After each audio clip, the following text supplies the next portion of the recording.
Fala pessoal, tudo bem? Estamos aqui para mais um capítulo de João, né, nesse estudo que a gente está tendo e estou muito feliz de estar aqui mais uma vez com vocês. Sem mais delongas, tá? Abra a sua Bíblia em João capítulo 5.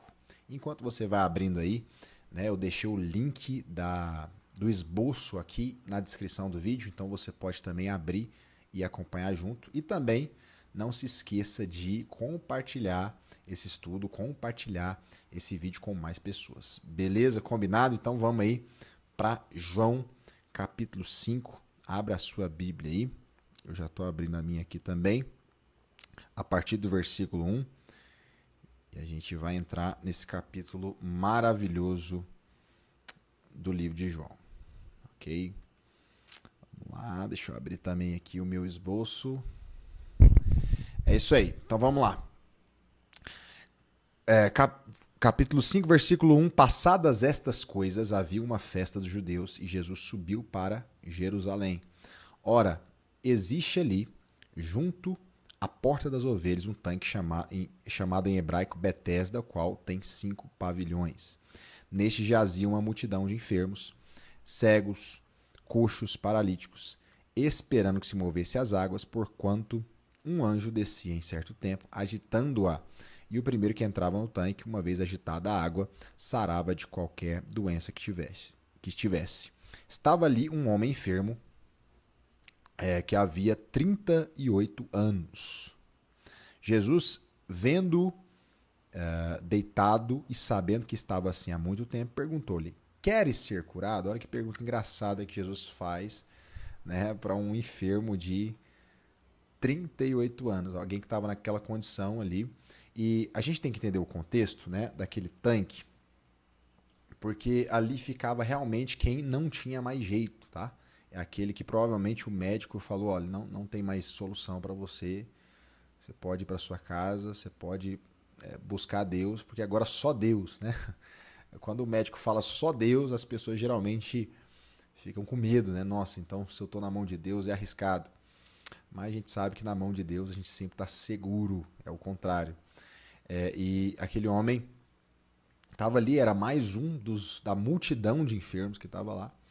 Jesus se aproxima só dele. Olha que interessante, eu quero que você guarde essa informação aí que a gente vai falar sobre ela mais para frente. Tinha tanto enfermo ali, Jesus só foi nele. Jesus podia ter curado todos, como ele fez em outros lugares, outras cidades que ele passou, né, como Cafarnaum. A Bíblia diz que ele curou todos os enfermos que se colocaram no caminho dele. Mas naquele dia, naquele momento específico, no tanque de Betesda, Jesus curou apenas uma pessoa. Jesus não curou todos. E guarde essa informação aí, como eu falei, que ela vai ser útil lá na frente, beleza?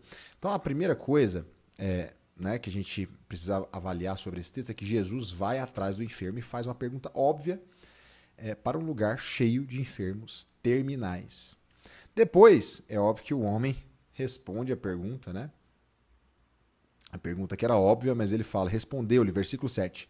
Respondeu-lhe o enfermo: Senhor, não tenho ninguém que me ponha no tanque quando a água é agitada, pois enquanto eu vou, desce outro antes de mim. Então, como a gente já leu, existia ali talvez um conto. A gente acredita que isso não tem amparo bíblico no Velho Testamento. Eu acredito pessoalmente que era mais um mito, talvez, que um anjo descia, agitava a água e quando um enfermo, o primeiro que pulasse lá, era curado. Eu falo que é um mito por duas coisas, né? Porque a gente, já falei, a gente não vê amparo disso no Velho Testamento, né? De um anjo miraculoso. E também, essa parte que explica que tinha um anjo que agitava as águas é a parte que está entre colchetes. Né? Na sua Bíblia você pode olhar aí. Geralmente essas partes que estão em colchetes são partes que foram adicionadas depois, né, mais tarde um pouco, por quem estava copiando o texto bíblico, certo? Então, provavelmente, por exemplo, quando eu ia copiar, né, um texto da palavra de Deus, e isso acontece também em outros textos, a gente pode falar sobre isso depois, né, o copista, né, a pessoa que estava copiando, às vezes ela sentia a necessidade de explicar um pouco mais do que estava acontecendo. Então ela acrescentava ali uma breve explicação. Então a gente acredita que essa parte que está entre colchetes se aplica também, né, a uma parte que foi posteriormente acrescentada, tá bom?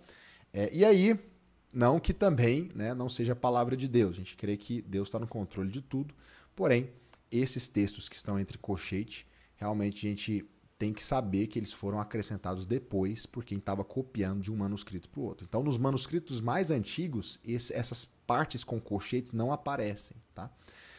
E aí o enfermo respondeu: Senhor, não tenho ninguém que me ponha no tanque quando a água é agitada, pois enquanto eu vou, desce outro antes de mim. Né? A gente não sabe se realmente, né, acontecia esse milagre. Igual eu falei, eu não vejo amparo disso no Velho Testamento. É bem provável mesmo que seja um mito. Mas a Bíblia também não diz se isso funcionava, né? De alguma forma, se a pessoa pulava dentro do tanque e era curada. Mas Jesus simplesmente diz, lhe disse Jesus, versículo 8, levanta-te, toma o teu leito e anda. Toma o teu leito e anda. Então, é uma coisa que a gente tem que já colocar aqui como contextualizar, certo? É que Jesus, esse dia era dia de sábado. A gente até brinca o seguinte, quando era sábado, Jesus olhava para os discípulos e falava: Ei, vamos curar alguns enfermos por aí? Jesus confronta o sistema religioso da época. Ele não tem problema em confrontar o sistema religioso. Agora, Jesus não escandalizava. A palavra escandalizar significa, na verdade, fazer alguém tropeçar. Não era o caso de Jesus. Jesus não estava fazendo alguém tropeçar, alguém pecar. Mas Jesus não tinha problema nenhum em confrontar o sistema religioso. Ele entendia que o sistema religioso era maligno. Tanto é que mais na frente, quando Jesus fala o ladrão veio para roubar, matar e destruir, mas eu vim para que tenham vida e vida com abundância. Aquele texto não está falando do diabo, tá? Já estou adiantando, dando spoiler aí do capítulo 10 de João. Aquele texto está falando do falso profeta, né? Daquele religioso que se coloca na posição ali irrepreensível, mas é falso, ensina e conduz as ovelhas, no caso, segundo o texto de João 10, para o lugar errado. Né? Então ele vem para matar, roubar e destruir. E Jesus, por conta disso, ele não tinha problema nenhum de confrontar o sistema religioso daquela época. Ele entendia que aquele sistema era podre, maligno, hipócrita, e no caso, como Jesus mesmo fala em Mateus, fazia, né, pessoas réu do inferno 2 vezes. Certo? Então, Jesus não tinha problema em confrontar aquele sistema religioso podre e decadente, né, que era aquele sistema religioso dos judeus na época. Então, ele confronta o sistema, ele cura no sábado de propósito para confrontar o sistema religioso. E Jesus cura no sábado, não porque ele era rebelde, nem nada disso, mas porque ele veio também para mostrar que ele era o sábado, ele era o cumprimento da lei. Então, todas aquelas sombras, a gente já falou sobre isso, né, em outros encontros aí, que todas aquelas sombras do Antigo Testamento apontavam para Cristo. O Cordeiro apontava para ele, a Arca da Aliança apontava para ele, o tabernáculo, os sacrifícios, tudo apontava para Cristo. Né? Então, o sábado também apontava para Cristo. Jesus estava ali para mostrar que eu sou o Senhor do sábado, conforme ele mesmo diz em Mateus capítulo 11. Ele veio realmente para mostrar que ele era o cumprimento perfeito do que significava o sábado, que é o descanso. Jesus vem para trazer descanso, tanto é que ele fala em outro texto de Mateus 11, ele diz, vinde a mim todos vocês que estão cansados, sobrecarregados, e eu vos aliviarei. Jesus é o nosso descanso. Mateus 11, versículo 28. Então, continuando aqui, a gente entende então que Jesus não tinha problema em confrontar o sistema religioso, certo? Mas vamos continuar o texto aqui, que vai ficando mais interessante. Ó. Imediatamente, versículo 9, se você estiver acompanhando aí, tá, versículo 9, imediatamente o homem se viu curado. Uau! Né? Aquele homem que estava 38 anos, naquela condição decadente, se arrastando, porque não tinha cadeira de roda naquela época, a gente tem que lembrar disso. Ele se arrastava pelo chão. Ele foi curado na mesma hora que Jesus ordenou. Esse é o poder de Jesus. E tomando o leito, se pôs a andar. Aquele e aquele dia era sábado. Olha que interessante, né? O leito geralmente era o que carregava a pessoa debilitada, a pessoa deficiente. Mas quando Jesus curava, ele fazia questão de falar, pega o teu leito e anda. Porque aquilo que antes te segurava, você vai segurar. Era como se Jesus estivesse mostrando realmente o poder dele na prática.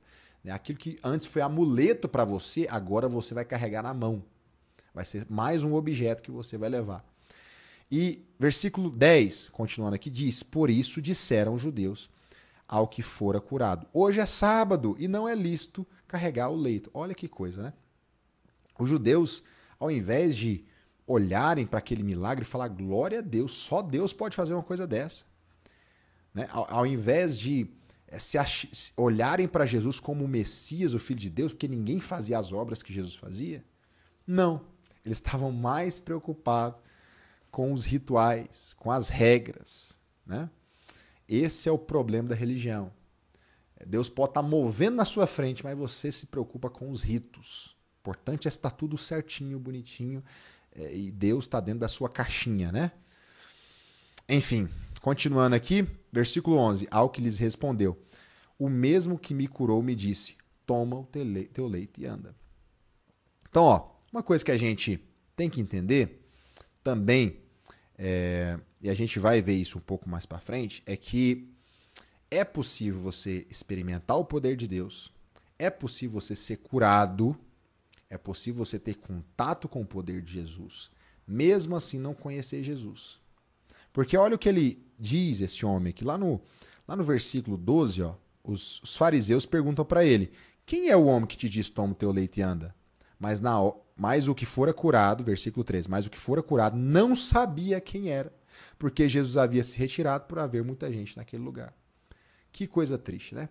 O homem recebeu um milagre de Jesus, foi tocado, ele foi escolhido a dedo, talvez, vamos dizer assim, né?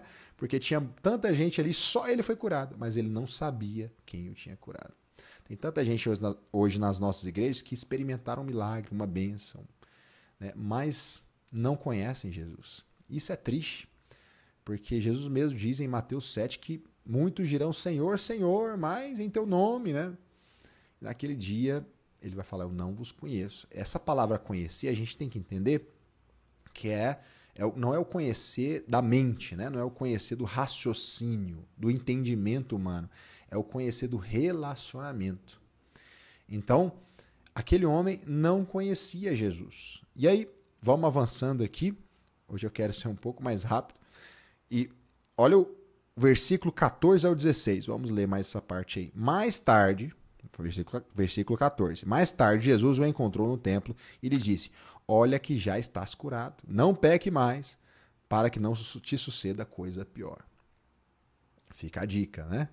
Fica a dica. Jesus falou, olha, não peca, senão... Gente, o que é pior do que ficar 38 anos, né? Então a gente vê que sim, o pecado traz consequências, né? Aqui para esse homem. E Jesus fala, olha, não peca, para que não suceda coisa pior. Então não tem essa do Jesus, né, como alguns da hipergraça pregam, do Jesus paz e amor que aceita tudo, e você pode vir como é que você está, e depois, depois que você recebe um toque do Senhor, você tem uma experiência com Jesus, você pode pecar, porque eu já conheço Jesus mesmo, afinal eu estou na igreja, e como muitos por aí dizem, né? Jesus não, ele fala, olha, não peques mais. Sempre que Jesus encontra alguém, ele dá essa ordem. Não é uma orientação, não é um conselho, é uma ordem. Não peques mais. Versículo 15. O homem retirou-se e disse aos judeus que fora Jesus quem o havia curado. Agora ele testemunha que foi Jesus quem curou. E os judeus perseguiam Jesus porque fazia estas coisas no sábado. Então, o homem não sabia que era Jesus. Jesus chega nele, olha que coisa louca. Jesus chega nele e fala, olha, eu vi que você está curado. Jesus se revela para ele. E a gente até viu um princípio espiritual aqui, que ninguém pode conhecer Jesus de fato se Jesus não se revelar. Né? Mateus 11, 27. Abre a sua Bíblia aí, vamos abrir esse texto. Mateus 11, versículo 27.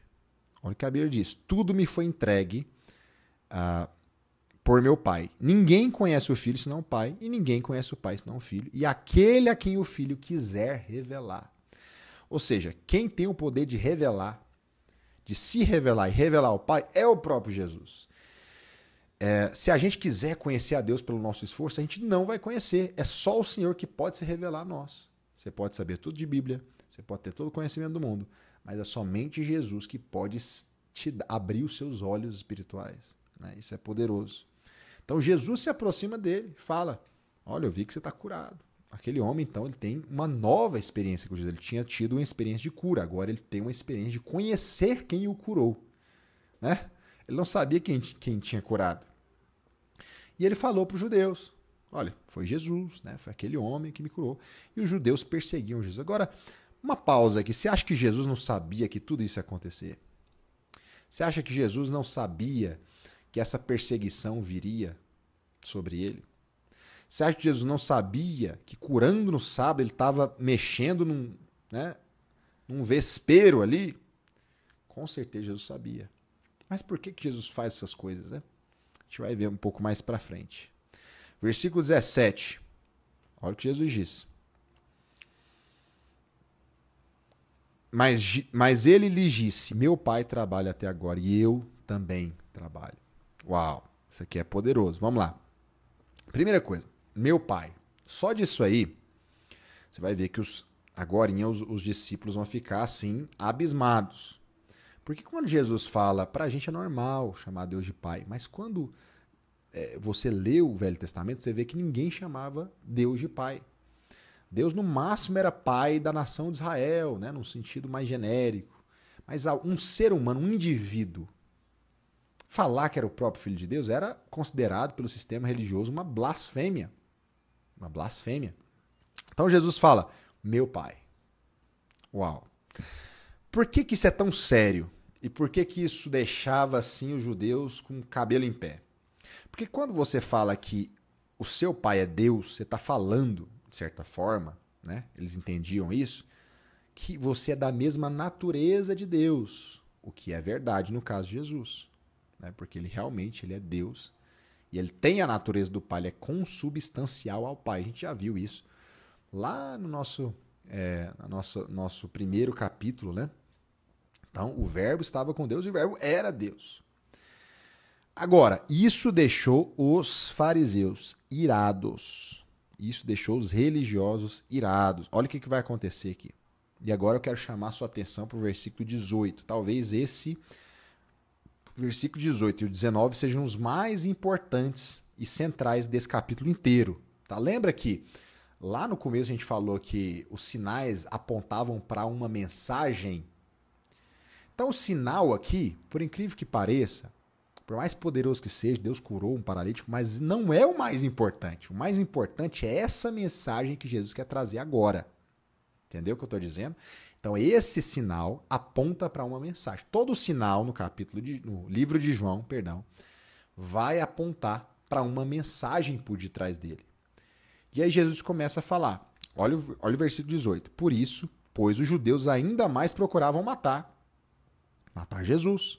Porque não somente violava o sábado, que já era uma coisa grave, mas também dizia que Deus era o seu próprio pai, fazendo-se igual a Deus. Quem é você para ser igual a Deus? Nós conhecemos sua mãe. Nós conhecemos de onde você vem. Você vem de Nazaré. Como você pode falar que é Deus? E olha que coisa louca, né? C.S. Lewis falava o seguinte, sobre esse texto aqui, ele fala o seguinte. Não tem como ser isento, parcial em relação a Jesus.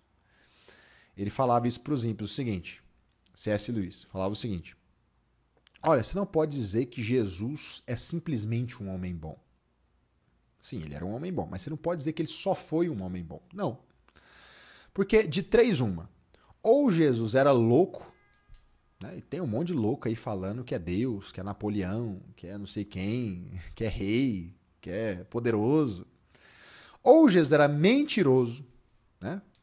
E se ele for louco, no caso dele, se ele for louco, você não pode dizer que ele é um bom homem. Se ele for mentiroso, piorou, né? Porque ele não era filho de Deus, coisa nenhuma, e estava falando que era. Então aí piora muito. Mentiroso não pode ser considerado um homem bom. Ou terceira opção, Jesus falou a verdade. Jesus falou a verdade. Realmente aquele judeu, por mais simples que podia parecer, né? E essa foi a pedra de tropeço, porque Jesus não vem na embalagem que os religiosos esperavam, mas aquele judeu que nasceu em Nazaré, por mais simples que ele pudesse parecer, ele é, na verdade, o Filho de Deus. E ele era o próprio Deus. Os religiosos entenderam o que Jesus estava falando. Tanto é que quiseram tacar a pedra nele, quiseram matar ele.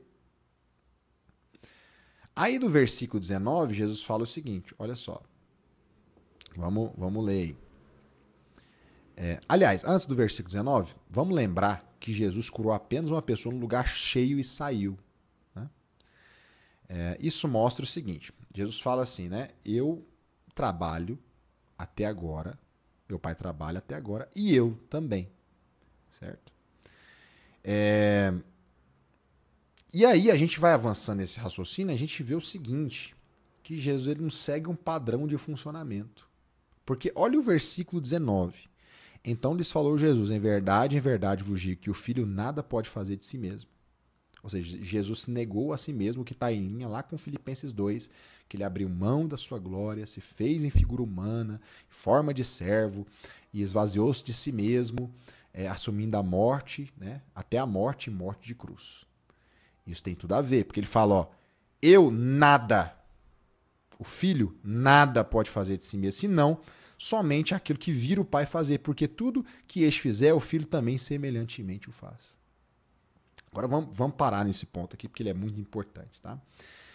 Então, como eu falei, Jesus não segue um padrão de funcionamento. Tem hora que Jesus cura todo mundo. Tem hora que ele aparece num lugar cheio de gente e cura uma pessoa só. Isso mostra uma coisa. Esse versículo mostra uma coisa, que Jesus não se move por demanda ou por necessidade. Jesus também não se move por pressão. Lembra da história de Lázaro, onde ele estava doente, né? À beira da morte, chegaram para Jesus e falaram, aquele a quem você ama está doente, você não vai ver ele. Jesus não segue a agenda terrena, ele não segue a agenda do homem, ele não cede à pressão humana, mas ele vive por propósito. Ele vive de acordo com a vontade do Pai. A hora que ele diz, o filho nada faz sem o Pai, né?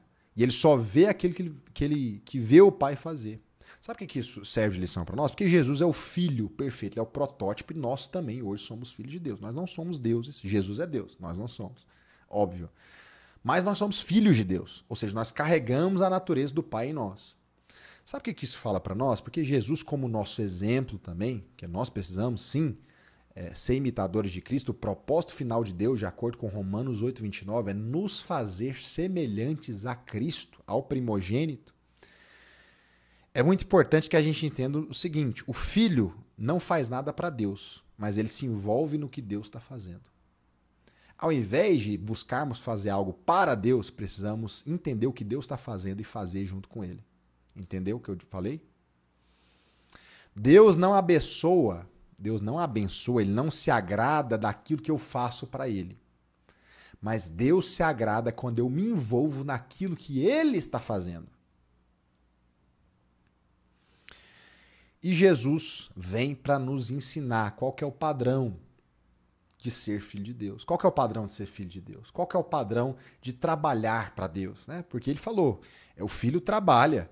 Sabe, existe uma diferença entre trabalhador, entre funcionário e filho. Né?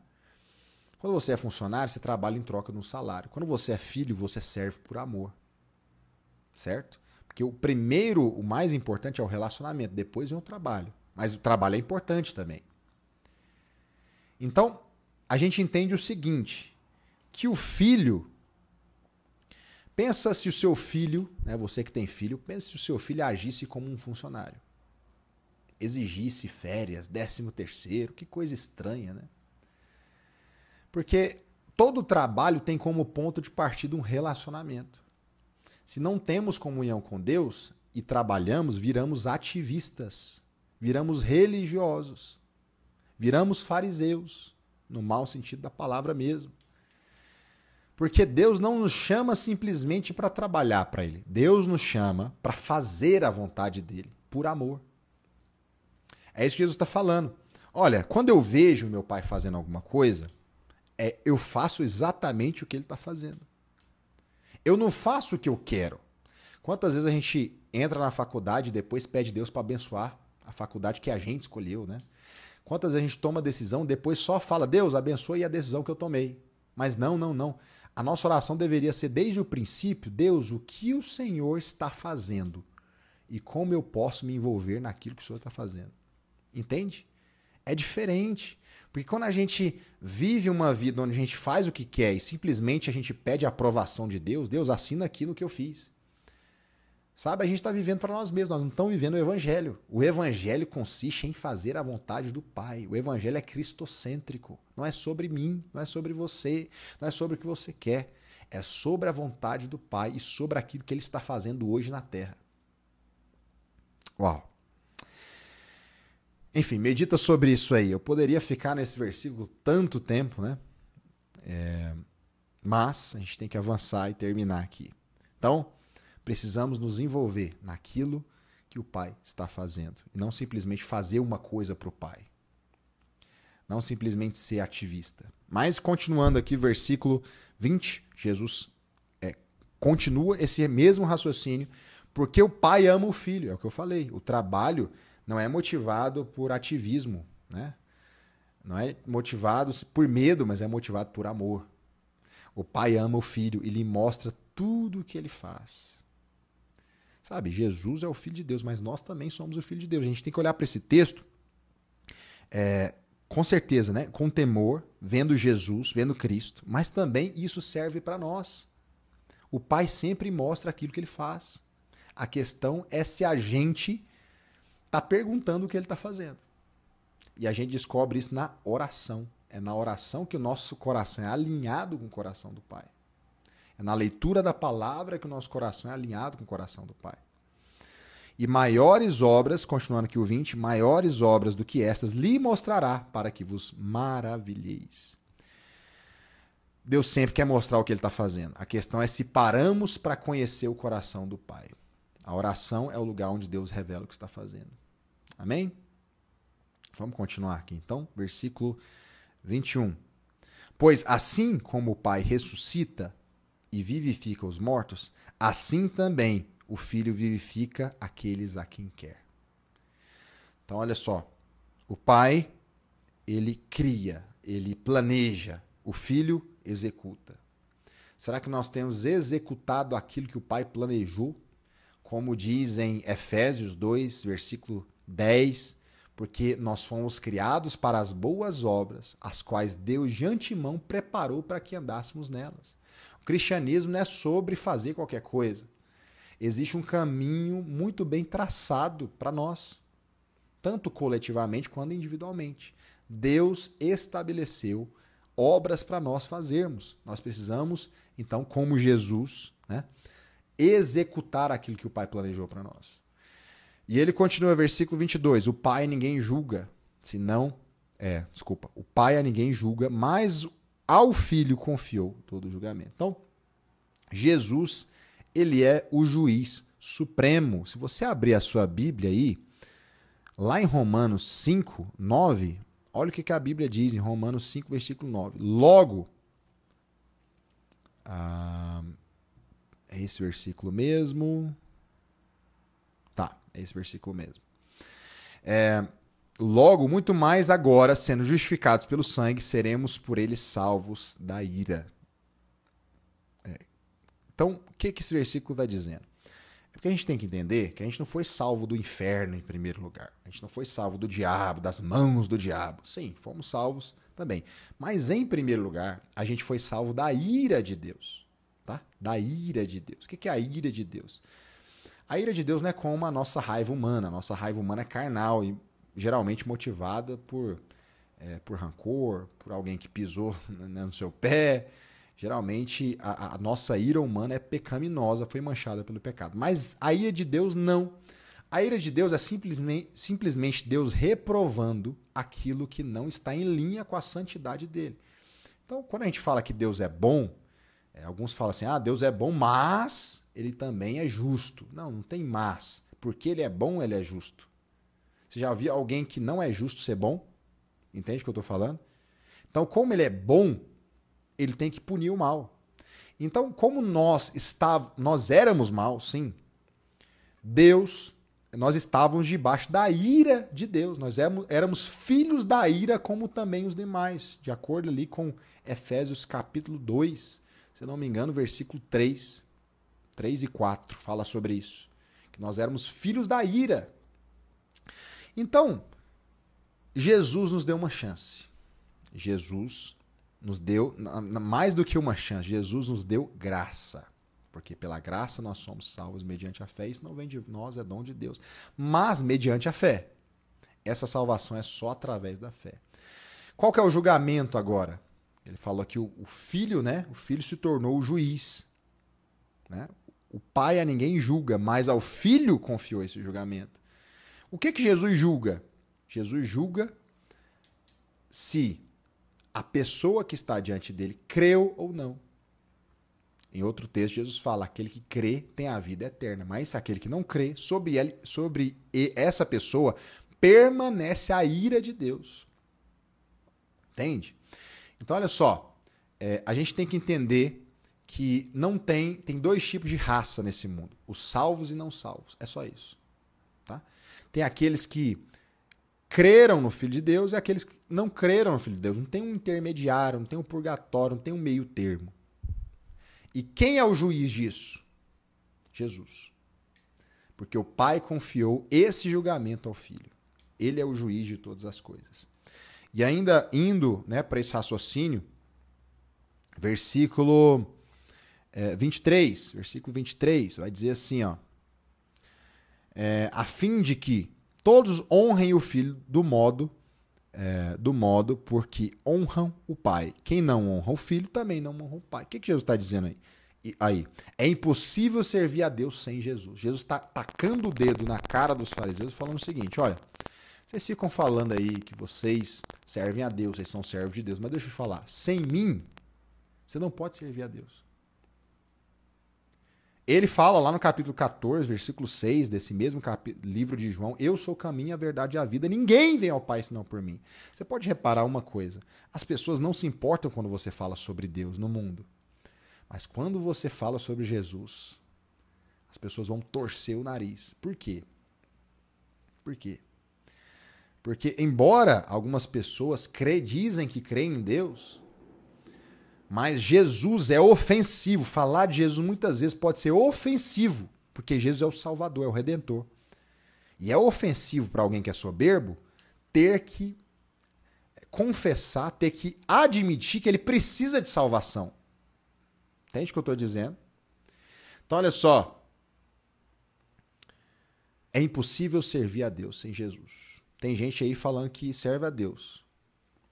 Mas se não servir a Deus por intermédio do Filho, não serve a Deus. Não serve ao Deus verdadeiro. Porque é o Filho que manifesta o Deus verdadeiro, o Pai.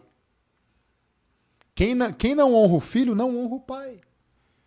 Não adianta, eu amo Deus, eu sirvo a Deus, eu busco a Deus, eu oro a Deus.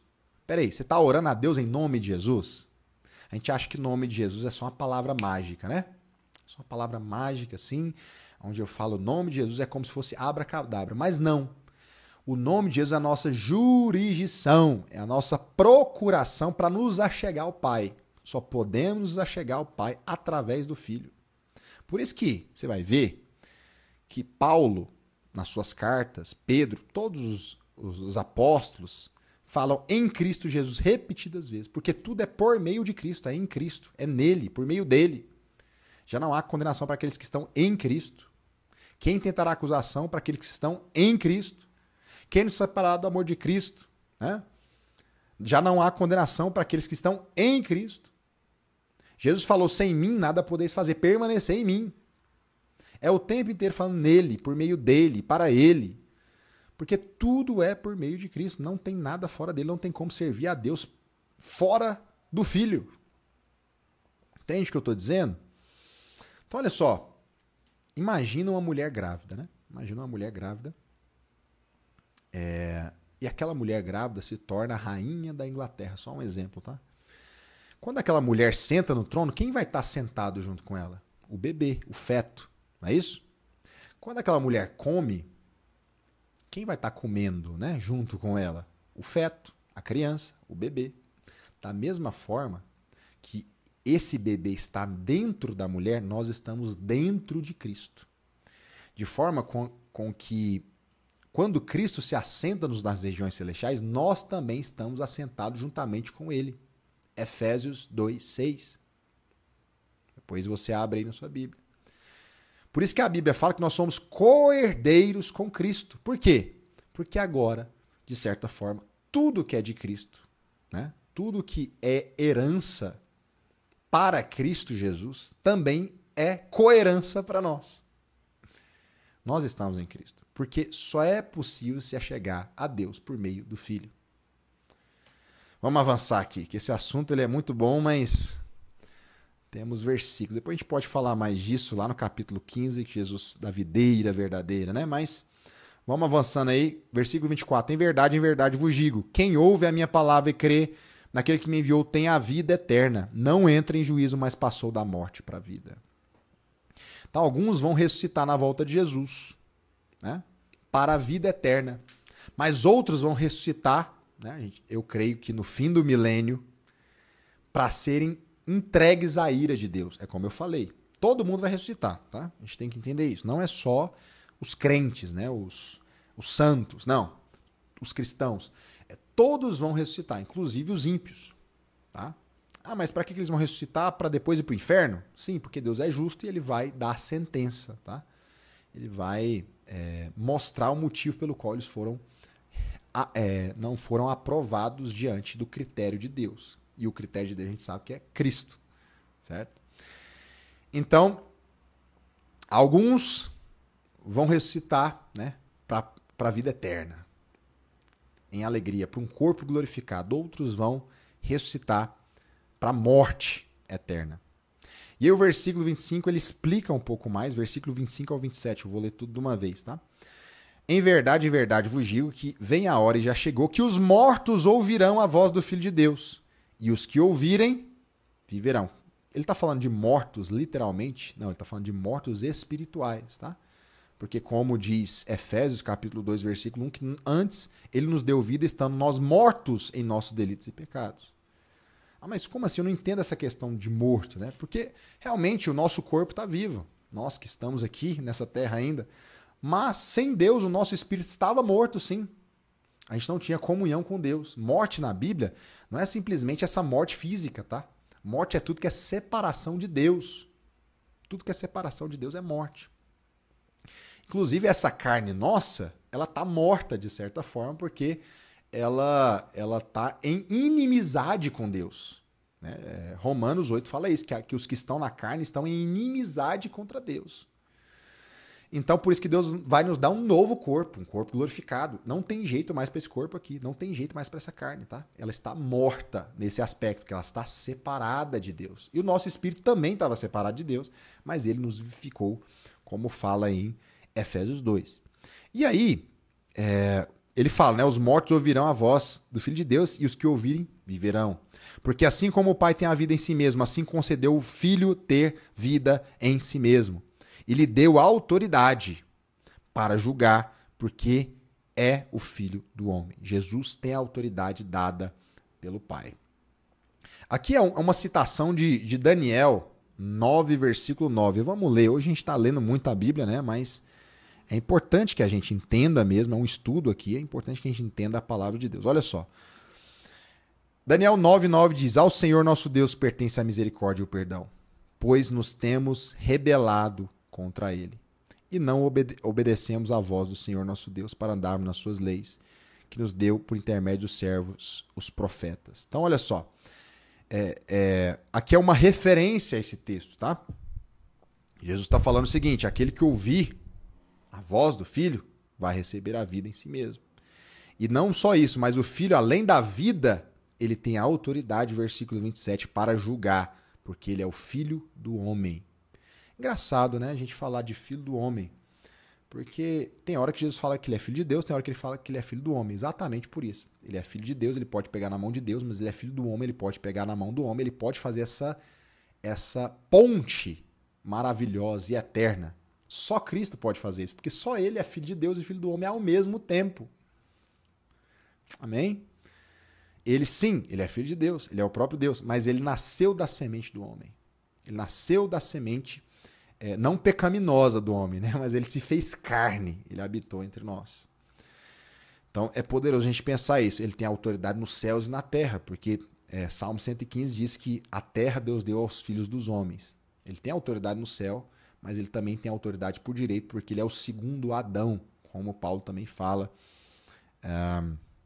Como Paulo também fala lá em Romanos 5. Né? E também ele vai falar isso em 1 Coríntios 15. Continuando aqui, versículo 28 e 29. Já estamos terminando. Não vos maravilheis disto. Versículo 28. Porque vem a hora em que todos que se acham nos túmulos ouvirão a sua voz e sairão. Os que tiverem feito bem, para a ressurreição da vida. Os que tiverem praticado mal, para a ressurreição do juízo. É como eu falei, Jesus explica mais uma vez, ele enfatiza essa questão de que todos vão ressuscitar sim. Haverá um julgamento para todos e também uma ressurreição para todos. Eu acredito. Nós temos diferentes pontos de vista teológicos, escatológicos, mas eu acredito que essas ressurreições serão separadas. Né? Essa primeira ressurreição do justo será ali no finalzinho, ali quando Jesus voltar, tá bom? No fim da grande tribulação, quando Jesus voltar, vai ter a ressurreição dos mortos, conforme 1 Coríntios 15, 51, você pode ler na sua Bíblia, que os mortos em Cristo ressuscitarão primeiro, depois, no abrir e piscar de olho, nós que estivermos vivos aqui, seremos tomados, arrebatados, também seremos glorificados, junto com aqueles que morreram em Cristo. Em Apocalipse 20, vamos ler aqui Apocalipse 20, versículo 5, a Bíblia diz, os restantes dos mortos não reviverão até que se completassem os 1000 anos. Então é mais um motivo que eu acredito desse versículo. Ele fala o seguinte, que os mortos em Cristo vão ressuscitar quando Jesus voltar, mas vai acontecer uma parada, né, um evento chamado milênio. Depois do milênio, os outros mortos, aqueles que não estão em Cristo, vão ressuscitar também. Esta é a primeira ressurreição. E aí, versículo... Se a gente for mais para frente em Apocalipse 20 ainda, aqui no versículo 13, olha só o que diz. Deu ao mar os mortos que nele estavam, a morte e o além entregaram os mortos e os que nele haviam. E foram julgados um por um segundo as suas obras. Então a morte e o inferno foram lançados para dentro do lago de fogo. Esta é a segunda morte, o lago de fogo. E se alguém não foi achado inscrito no livro da vida, esse foi lançado para dentro do lago de fogo. Então mais uma prova aí de que todos ressuscitarão.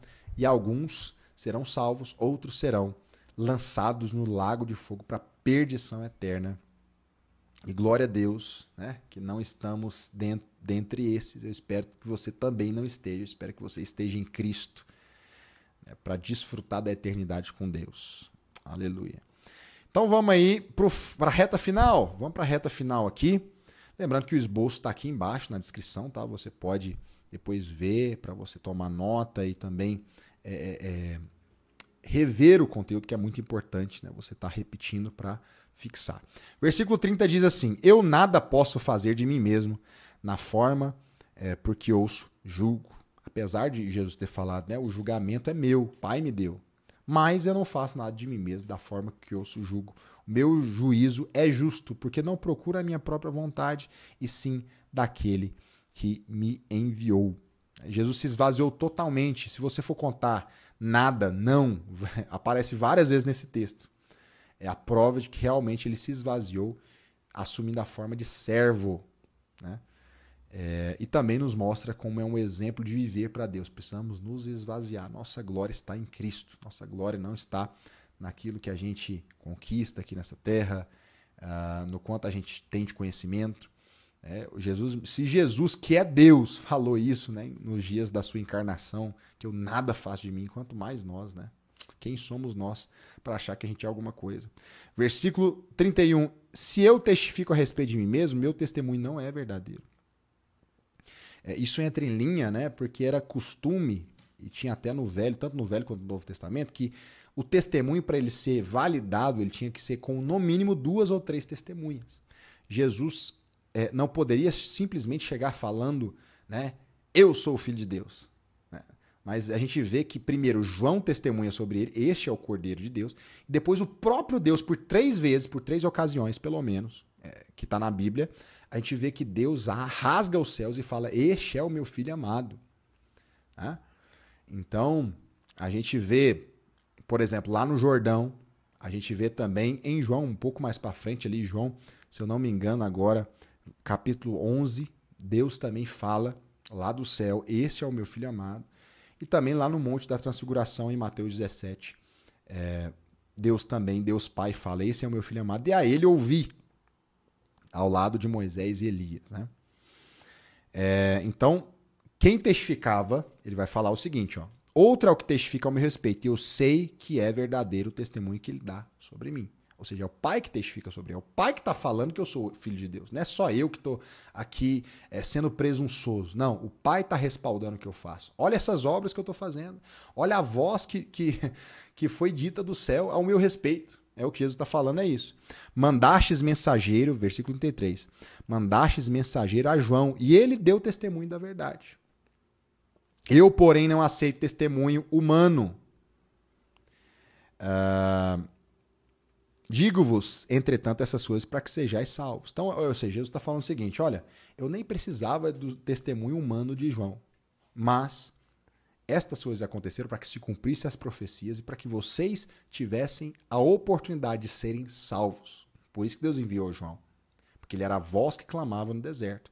Aí ele continua falando de João, versículo 35, ele era a lâmpada que ardia e iluminava, e vós quisestes por algum tempo alegrar-vos com a sua luz.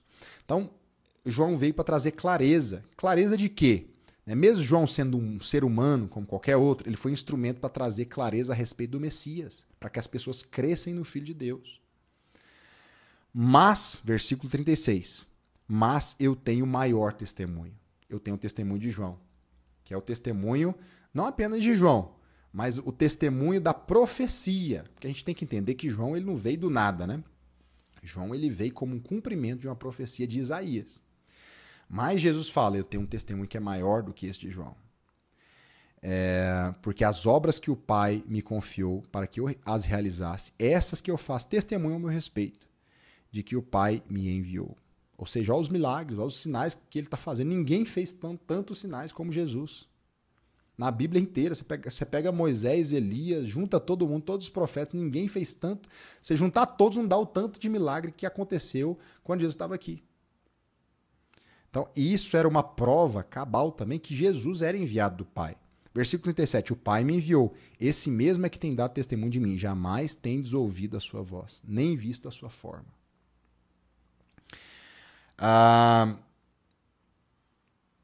E aí ele continua, finalmente aqui, ele continua no versículo 38. A gente vai terminar aqui, a gente vai, na verdade, terminar esse finalzinho no nosso próximo encontro, tá? A gente vai terminar o capítulo 5 e começar o 6. Mas eu quero ler só esse versículo 38 aqui.